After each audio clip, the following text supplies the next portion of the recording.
les responsables vraiment au sens des états-majors, ont peur des salariés français parce qu'ils ont le sentiment qui n'est pas, à mon avis, totalement faux, que les salariés français sont très investis dans leur travail, donc sont persuadés qu'il y a un enjeu autour des manières de faire qui a à voir avec leur honneur professionnel, et puis qui sont peut-être aussi des enjeux politiques, des enjeux sociaux, au sens noble du terme. Et donc, du coup,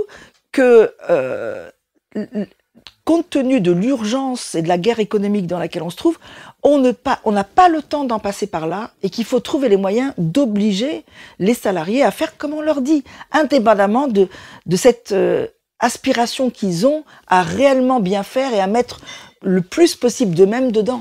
C'est pas ça qu'on demande en réalité.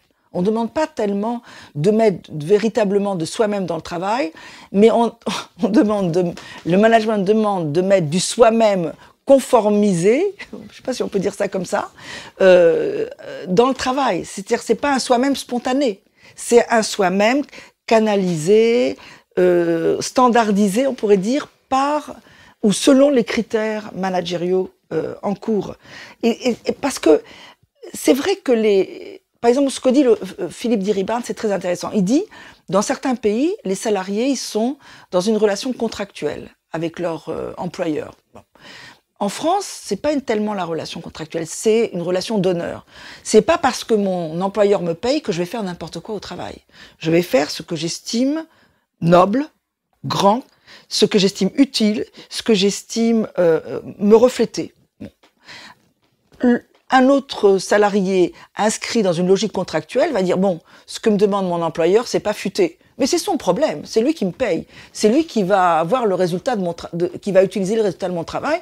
Et tant pis, moi je suis payé pour faire ce qu'il me dit, je fais ce qu'il me dit. Le français a plus de difficultés à faire ça.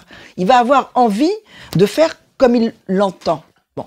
Or, comme on le sait, par exemple, la qualité, c'est une construction sociale. La qualité n'existe pas comme une donnée universelle en soi. Ce que l'un estime étant de la qualité, à savoir le salarié, ça peut être un objet qui va durer le plus longtemps possible ou qui est particulièrement résistant.